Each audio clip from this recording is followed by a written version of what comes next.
Voici l'agneau de Dieu. Le Dieu de toutes les grâces, c'est toi. C'est toi qui appelles à l'existence des choses qui n'existent pas.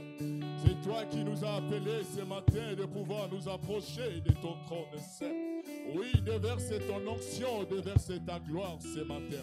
Je voudrais que Yahweh, tu touches notre corps, tu touches notre cœur, tu touches notre esprit. Oui, le Dieu fidèle qui est comparable à toi, Père éternel. Toi qui nous tires de la boue, Père. Toi qui fais de nous tes serviteurs, tes instruments. Toi qui fais de nous, mon Dieu, mon roi, des vases demeurent dans ta maison. Règne à maître, parle à notre cœur, parle à notre esprit du début jusqu'à la fin, dans le nom puissant de Jésus. Merci l'agneau de Dieu. Et que toute l'église dise Amen. Je voudrais lire avec vous le livre de l'Évangile selon Luc, chapitre 5, verset 17 jusqu'au verset 26. Amen. C'est un texte qui nous est familier. La Bible dit ceci. Un jour, Jésus enseignait. Des pharisiens et des docteurs de la loi étaient assis, venus de tous les villages de Galilée, de la Judée et de Jérusalem. Et la puissance du Seigneur s'est manifestée par des guérisons. Et voici, des gens portaient sur un lit un homme qui était paralytique, cherchaient à le faire entrer et à le placer sous ses regards. Comme ils ne savaient où l'introduire, à cause de la foule, ils montèrent sur les toits, ils le descendirent par une ouverture avec son lit au milieu de l'assemblée devant Jésus. Voyant leur foi, Jésus dit, « Homme, tes péchés te sont pardonnés. » Les scribes et les pharisiens se mirent à raisonner et à dire, « Qui est celui-ci qui profère des blasphèmes? Qui peut pardonner les péchés si ce n'est Dieu seul? » Jésus, connaissant leurs pensées, prit la parole et leur dit, « Quelle pensée avez-vous dans vos cœurs?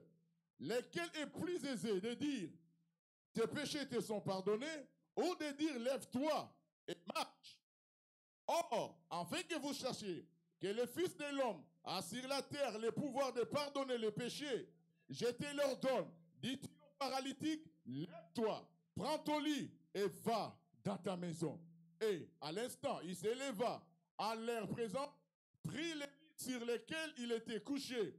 Il s'en alla dans sa maison, glorifiant Dieu. Tous étaient dans l'étonnement et glorifiaient Dieu. Remplis de crainte, il disait, nous avons vu aujourd'hui des choses étranges. Est-ce que nous pouvons honorer la parole par nos acclamations?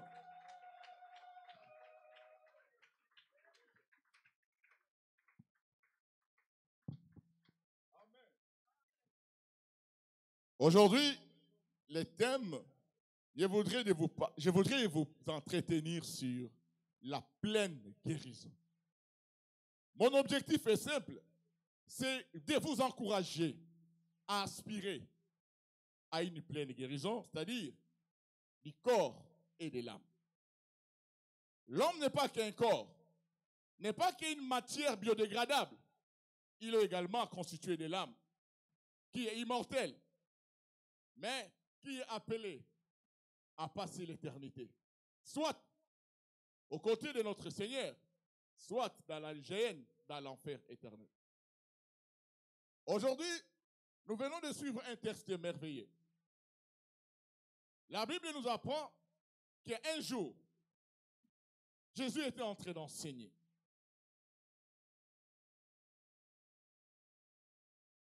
Il était dans une salle.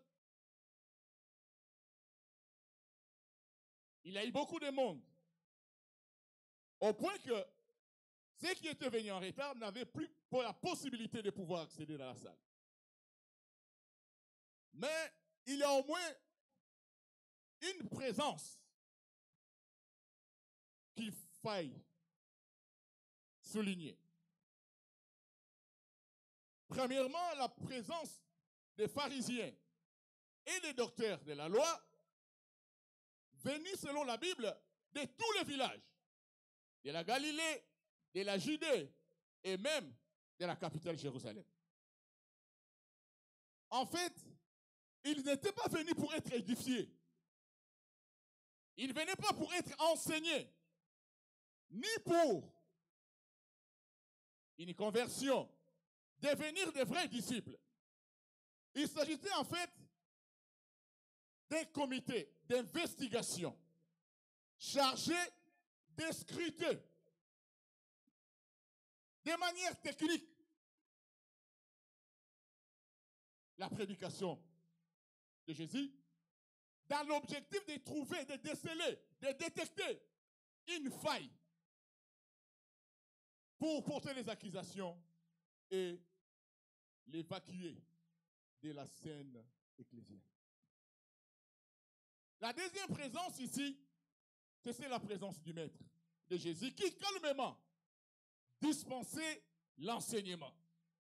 La Bible dit, la puissance de Dieu s'est manifestée par plusieurs guérisons. Il y avait donc de la puissance en l'air. Face à un public en haleine, les observateurs les plus efficaces ne pouvaient manquer de noter la montée de l'adrénaline. Permettez-moi de m'entretenir avec vous sur 3 éléments ce matin. Une manifestation de la foi, une manifestation d'incrédulité, une manifestation de grâce. Nous assistons, comme nous l'avons dit tout à l'heure, à un triple miracle. Premièrement, Jésus pardonne le péché. Deuxième miracle, il lit dans la pensée des pharisiens et des docteurs de la loi. Et troisièmement, il guérit un paralytique. Nous avons parlé de la manifestation de la foi. Pendant que Jésus enseignait, il y avait la puissance, la guérison. La Bible rapporte que, au verset 18 et 19, il y a un paralytique qui a été transporté.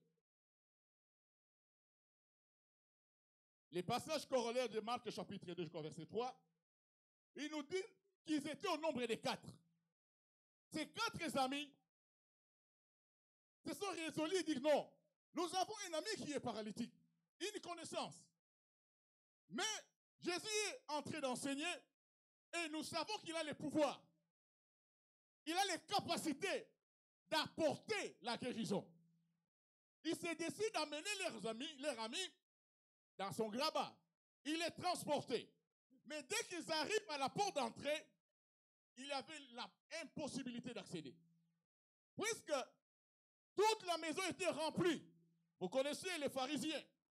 Ils aiment les premières places. Ils aiment être salués. Ils avaient déjà occupé, en principe, la place qui devait revenir aux plus faibles, aux plus vulnérables. Ils étaient là. Dehors, comment faire? Puisque nous avons la possibilité aujourd'hui d'obtenir la guérison. Il y a eu donc des obstacles. Qui devait céder la place? Personne. Puisque tout le monde qui était là, en principe, avait un problème personnel, particulier, spécifique. Ils se disent non. On a fait ce que nous pouvions. Dans ces conditions, personne ne peut nous condamner. Autant renoncer. Qu'est-ce qu'il faut faire? Par amour, il résolut de monter. Amen. Laissez-moi vous dire que l'amour, tout comme la foi, trouve toujours un moyen pour aider. Amen. Ils sont escaladés et vous imaginez comme en train de prêcher, subitement les gens ont entendu des coups, des bruits. On est en train de défaire les toits de la maison pour y descendre les paralytiques. On comprend qu'il y a eu au moins 3 sentiments qui les ont guidés. Il y a l'amour, mais il y a également la conviction, mais il y a également la foi.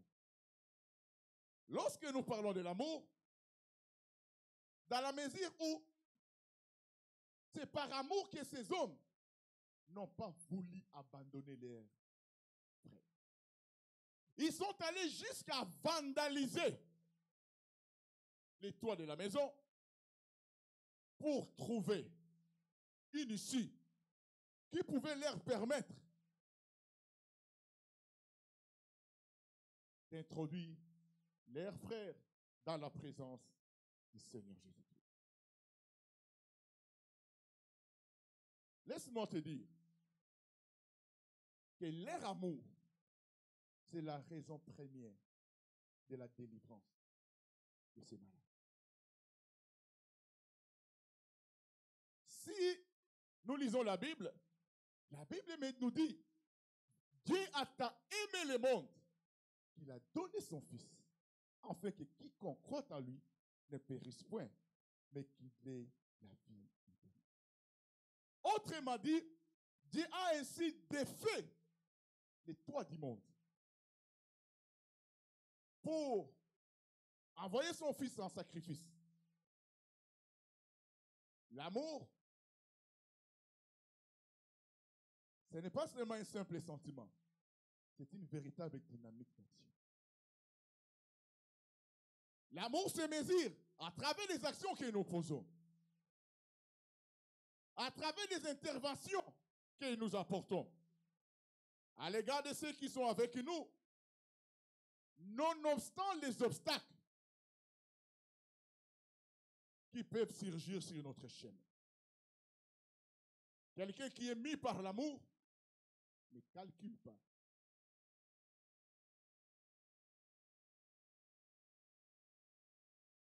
Ne voit pas les temps, même les prix à payer. C'est de cette façon que nous voyons des hommes et des femmes aller à la conquête du monde, comme des missionnaires, des fois dans des conditions pénibles. D'autres y ont laissé leur peau. Ils ont eu des têtes sciées. D'autres ont été crucifiés. D'autres encore mis dans des bûchers. Animés de l'amour de ceux qui sont en train de se perdre. De ceux qui se meurent. Sommes-nous aussi animés d'un même amour? De cet amour qui est capable de nous amener à faire même des sacrifices. Un vrai amour est souvent sacrificiel. Et malheureusement, nous vivons dans un siècle où l'amour est plus dicté, guidé par l'intérêt. On se demande si on aime ou bien on aime son intérêt. Amen. Et d'autres vont plus loin. Pas d'intérêt, pas d'action. Je vais t'aider puisque j'ai intérêt à t'aider. Je t'aide en m'aidant. Or, cet amour que Dieu nous prêche, c'est un amour qui est inconditionnel. Alléluia. Est-ce que quelqu'un est avec moi? Deuxième élément qui guide leur action, c'est la conviction. Nous voyons que ces hommes avaient la nette conviction que Jésus représentait la seule espérance pour la guérison de leurs amis. Ils savaient que personne d'autre ne pouvait guérir ces malades, puisqu'ils ont eu à expérimenter peut-être la médecine moderne, la médecine traditionnelle, même les sorciers ou les marabouts, ils n'ont pas été capables. Quand ils arrivent même à vandaliser les toits de la maison, c'était l'unique possibilité pour eux. Et lorsqu'on est convaincu que Christ est l'unique personne, l'unique voie du salut, on ne peut pas se priver même de défaire les toits. On ne peut pas se priver de bousculer le protocole pour atteindre son objectif. La Bible rapporte dans Actes chapitre 4, verset 12, qu'il n'y a de salut en aucun autre nom, car il n'y a sous le ciel aucun autre nom qui a été donné parmi les hommes par lesquels nous devons être sauvés. C'est l'unique nom qui nous a été donnée. Mais vous êtes en présence de ces noms-là, il y en a d'autres qui l'ignorent. Si vous avez la possibilité d'encourager, de stimuler, d'amener quelqu'un pour qu'il rencontre celui qui a la capacité de donner le salut, vous devez le faire, puisque vous êtes unis par l'amour. Même votre ennemi, dans 2 Rois chapitre 5, la Bible nous parle des Syriens, de Naaman le Syrien. Il est parti en guerre. Il a pris des otages. Parmi les otages, il avait une fillette. Il la met dans sa maison. Bien aimé, ce n'est pas facile d'aimer son bourreau. Ce n'est pas les complexes là de, comme on appelle, de Stockholm, où la victime souvent tombe en amour avec son bourreau. Mais réellement, c'est une profonde conviction. Il voit que malgré sa stature, malgré ses galons, c'était un homme qui souffrait, il avait la lèpre. Et la fille était convaincue. Elle dit que si cet homme, seulement il pouvait aller rencontrer les prophètes, certainement, il serait guéri. Vous savez, dans les temps, on avait dit, aimez ceux qui vous aiment. Haïssez ceux qui vous haïssent. Elle dit, moi je vous donne un commandement nouveau. Aimez même vos ennemis. Il dit, ce commandement nouveau-là, c'est la nouvelle formule. Il dit à la dame, si seulement mon maître pouvait y aller, il trouverait la guérison. Il était convaincu que son bourreau pouvait retrouver la santé. Lorsque Naaman est parti, n'a-t-il pas retrouvé la santé? Alléluia. Voilà pourquoi dans Romains chapitre 9, verset 2 à 4, l'apôtre Paul dit, je voudrais même être anathème à cause de mes frères israéliens. Il voudrait même que lui-même soit banni, mais que ses frères, que les gens de sa maison, de sa patrie, aient expérimenté la grâce du Seigneur.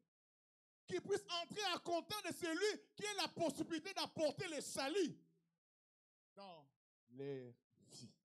Est-ce que quelqu'un est avec moi?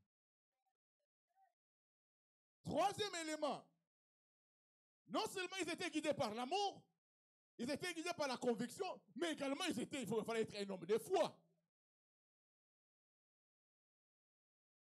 Si on n'a pas la foi, on ne peut pas poser un acte aussi extrême. N'oubliez pas qu'après avoir vandalisé, certainement, ils ont eu à refaire les toits. Ça demandait un coût. Qu'est-ce qui leur donne l'assurance que leur acte-là, qui était posé, valait la peine? Ils avaient l'assurance. Une ferme assurance des choses qu'ils espèrent. Une démonstration de celles qu'on ne voit pas. C'est ça même la foi. Une foi vacillante aurait dû abandonner. Or, quand il y a la ferme assurance, que c'est le frère que j'amène auprès du maître, trouvera la solution, bien aimé, tu appelleras l'existence des choses qui n'existent pas. Il ne voyait pas le malade comme étant un malade éternel, il voyait déjà en lui un homme, un potentiel guéri. Il le voyait déjà transporter son grabat, il le voyait déjà transporter son lit. Il dit que tout simplement, lorsque nous allons le mettre en contact avec le nom qui a été donné parmi les hommes par lesquels nous devons être sauvés. La foi persistante a reçu la récompense. Pourquoi? Depuis le temps de Jean-Baptiste, les royaumes de Dieu est réservé à qui? Ceux qui savent user de la force. On nous appelle, on doit conseiller la douceur. Oui, la douceur entre frères. Mais devant l'ennemi, devant la maladie, il faut des fois user de la force, de la violence. Pour que nous puissions nous emparer des âmes perdues. Pour que nous puissions obtenir la guérison des nôtres. Pour que nous puissions arriver à convertir ceux qui sont en train de mourir. Ils sont nombreux chaque jour ici qui vont dans la géhenne. Mais depuis ce temps-là, les royaumes des cieux, c'est la force. Non pas la force musculaire. Certains disent que tu rebondis dans les autres, tu rebondis dans mon lit. Nous n'allons pas lutter contre selon la chair, mais nous luttons selon l'esprit. Pourquoi les armes avec lesquelles nous luttons ne sont pas charnelles, elles sont puissantes en vertu. Alléluia. Ce sont des armes puissantes qui permettent de bousculer les royaumes du ténèbre. Les diables ne lâchent rien si ce n'est ce que tu lui arraches. Amen. Il ne donne pas de cadeaux. Chaque pas, chaque périmètre, tu dois les conquérir. Que ce soit la stabilité dans ton foyer, que ce soit la santé de tes enfants, que ce soit ta promotion, que ce soit ton épanouissement, tu dois conquérir ça chaque jour. Voilà pourquoi la Bible dit, veillez. Puisque votre ennemi, le diable, rôde à tout moment. Il sait que tu l'as chassé de ses côtés, il va revenir. Mais lorsqu'il te trouve, tu es toujours aux aguets, il ne pourra rien faire. Puisque depuis le temps de l'époque de Jean-Baptiste, ce sont les gens qui usent de la violence.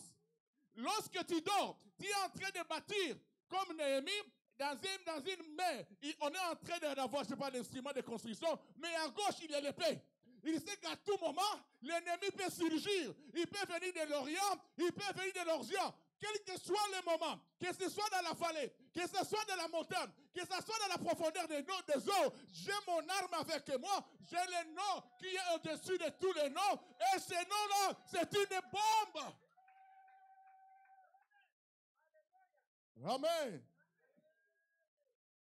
Il faut avoir la foi. Bien-aimé, laisse-moi te dire, dans le monde spirituel, si tu n'es pas persévérant, tu risques de perdre. Tu peux rencontrer Christ et retourner près de lui. La Bible nous parle dans Matthieu chapitre 15, verset 22 à 26, de la femme cananéenne. Elle avait une fille, la Bible dit, elle était cruellement dérangée et troublée par un démon. Cette femme, elle a vu sa fille, comment elle souffrait. Aucun comprimé. Rien ne pouvait le maintenir. Il va mener à la rencontre du Seigneur pour plaider le cas de sa fille. Est-ce que c'était facile d'avoir la réponse? Alléluia. Lorsqu'il commence à crier, « Aie pitié de moi », la Bible dit, Jésus ne lui répondit pas. Deuxième obstacle, les disciples s'interposent. Maître, renvoie-la. Est-ce que toi, tu as déjà renvoyé? Tu pouvais abandonner. Il dit, malgré les renvois, malgré l'indifférence, moi, mon objectif, c'est que ma fille soit guérie. Je ne lâche pas. Les disciples sont allés dire, mais finalement, je crois qu'avant de parler à Jésus, ils vont d'abord commencer à les renvoyer. Et toi, va là-bas. Ils l'ont insulté avec toutes sortes d'insultes, imaginables et inimaginables, pour les décourager. Il dit, moi, je n'ai pas un problème avec vous. Moi, c'est celui-là. C'est celui-là qui a défait les toits du monde pour que ma fille ait la guérison. Même je ne suis pas de cette lignée aujourd'hui. Alléluia. Et lorsque Jésus le tourne, il le voit, il dit que moi là, je n'ai été envoyé qu'aux brebis d'Israël. Donc, tu n'es pas concerné? Tu es une brebis d'Israël? Non. Alors, elle se prosterne. Elle commence à l'adorer. Elle commence à l'adorer. Elle commence à l'adorer. Elle commence à l'adorer. Il dit, secours-moi. Il dit, non, il n'est pas bon que les aliments des enfants soient donnés aux petits chiens.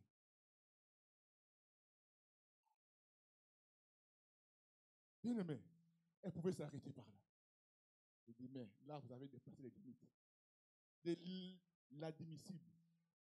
Ok? Je retourne. Non. Celui qui persévère ne lâche pas. Tant qu'il n'a pas encore reçu la réponse, surtout qu'il est à force de la bonne personne. Même s'il refusait aujourd'hui, demain, il va changer. Alléluia.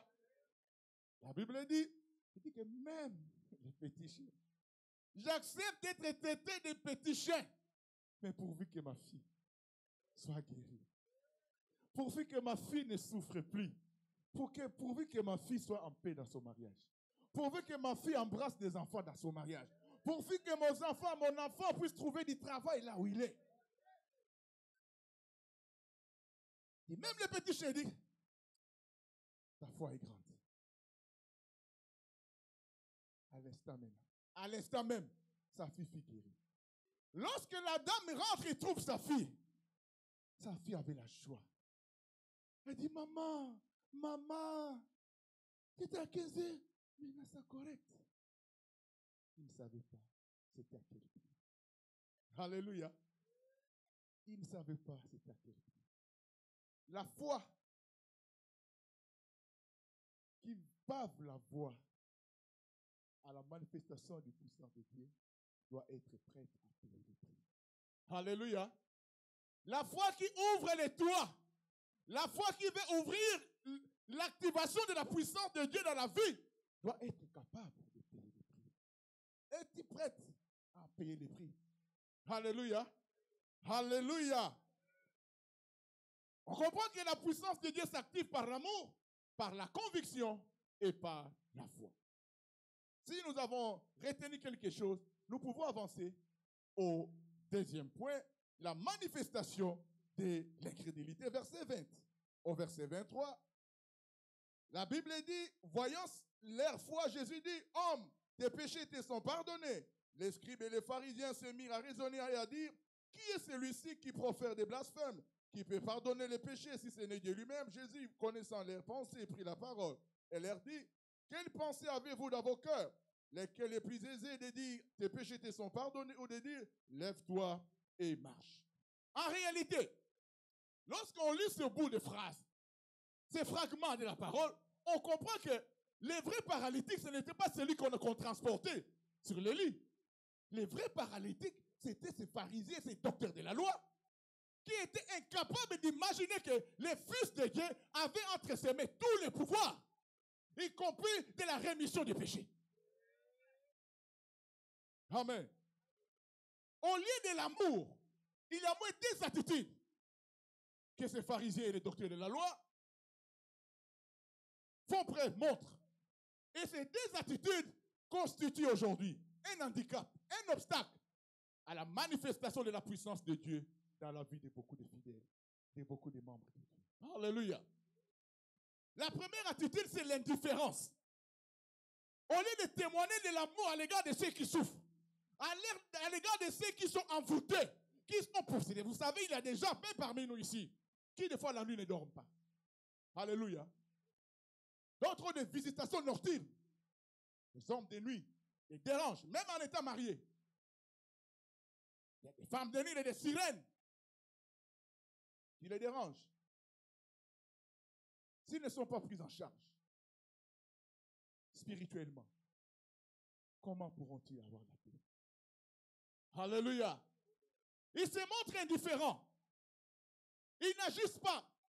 Vous vous rappelez de l'histoire des bons samaritains?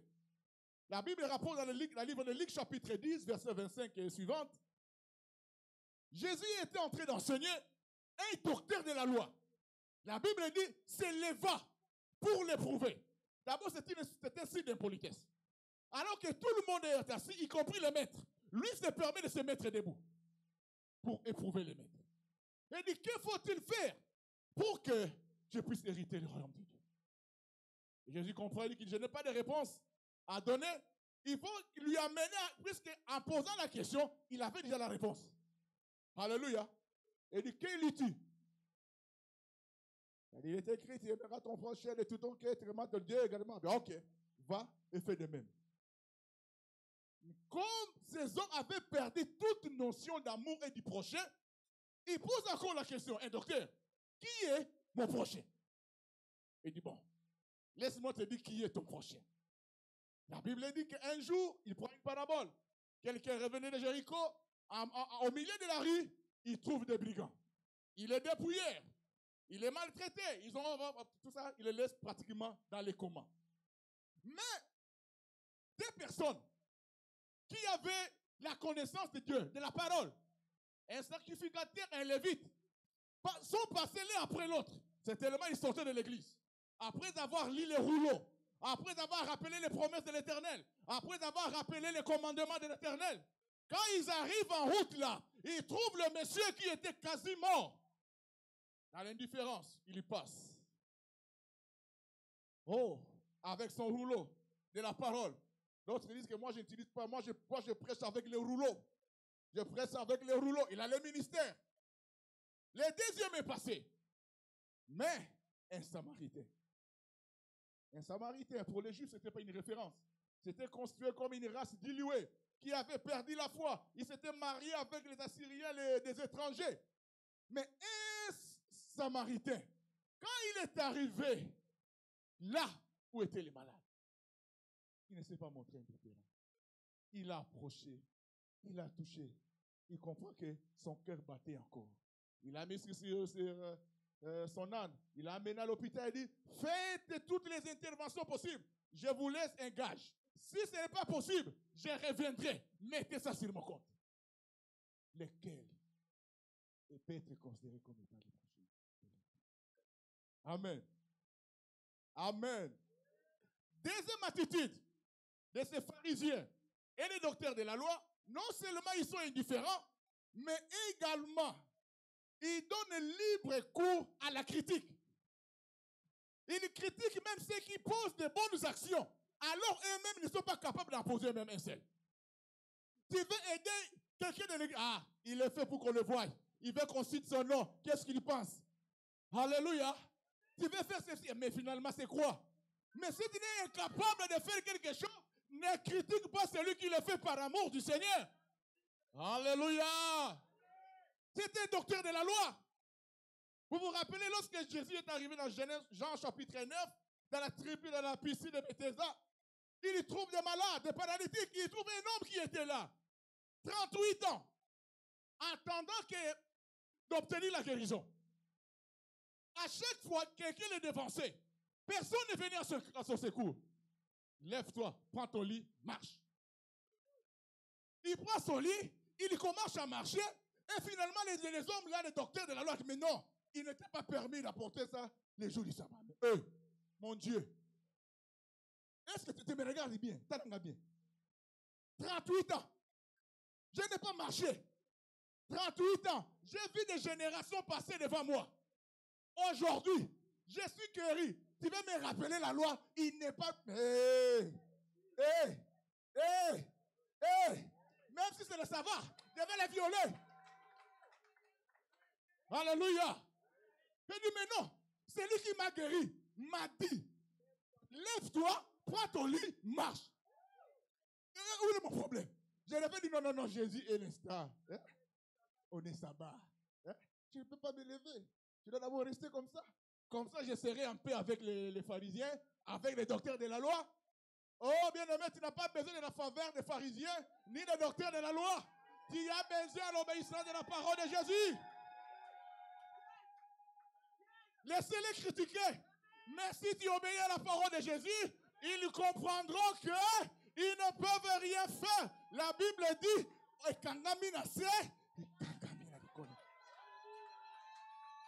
alléluia. C'est que lui lit sur la terre est lié au ciel. Aucun sorcier, aucun magicien, aucun marabout n'est capable de les transformer. Lui qui t'a béni de toutes les bénédictions dans les lieux célestes. S'il veut attenter à tes bénédictions, il doit d'abord commencer par monter dans les lieux célestes pour prendre ces bénédictions. Est-ce qu'il saura? Est-ce qu'il saura y monter? Il ne faut pas jouer avec les gens. Oh, l'indifférence et la critique oaseuse. Question. Mais pourquoi Christ agit-il de cette façon? Au lieu de commencer par la guérison, il commence d'abord par le pardon des péchés. Laissez-moi vous proposer 3 réponses. En dépit de sa détresse physique, le plus grand besoin du paralytique était de loin le pardon de ses péchés. C'est très important. Il savait, bien aimé, tu peux être guéri, mais un jour, ses membres allaient dépérir. Il allait retourner à la poussière. Mais lorsque ton âme est libérée du poids du péché, de la loi du péché, de la condamnation, mais lorsque le corps allait dépérir, cette âme-là passerait l'éternité en présence du Seigneur, puisqu'il a été réconcilié avec Dieu. N'oubliez pas, je ne dis pas que le Messie était un grand pécheur, mais la maladie, tout comme la mort, ce sont les conséquences du péché. Autant soigner les problèmes à la racine. Si je soigne la racine, j'enlève tout prétexte qu'il ait la fièvre. Il ne faut pas être spécialiste, comment on appelle ça, antipyrétique, c'est pas là. Les termes étaient là. Pour seulement la fièvre baisse, mais après, ça va recommencer.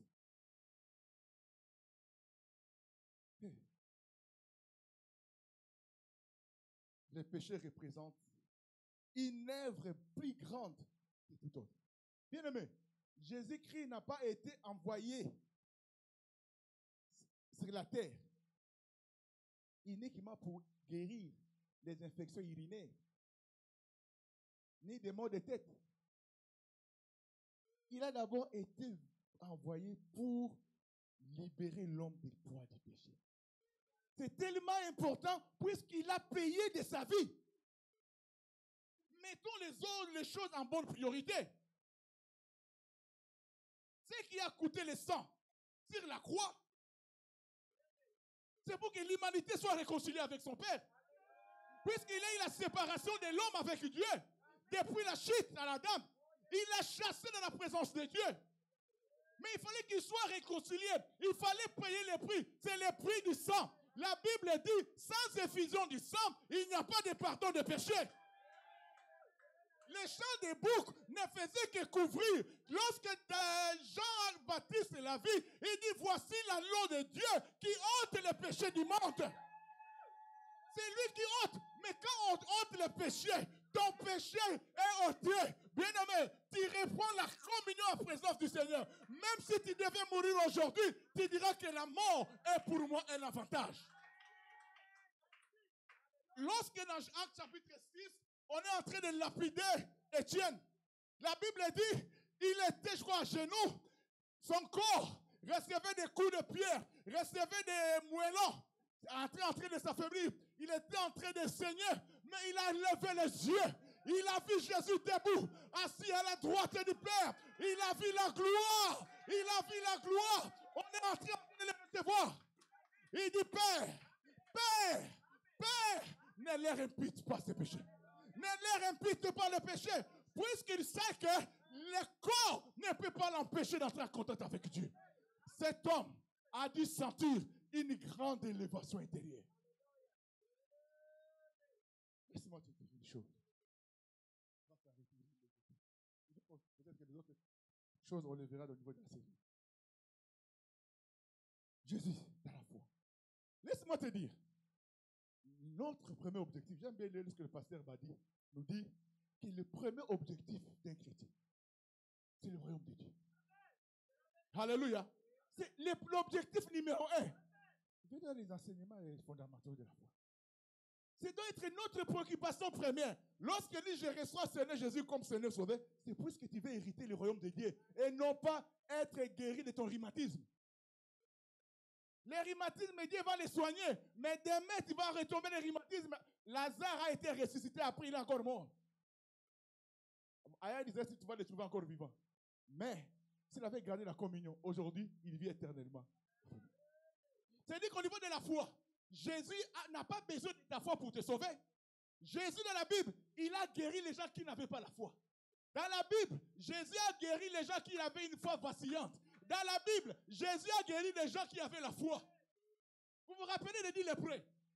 Lorsqu'ils voient Jésus venir, je vois dans Luc chapitre 17, ils ont tous la dise, sans la foi crié, Jésus, sauve-nous, guéris-nous. Ils ont été guéris, directement les 9 sont partis.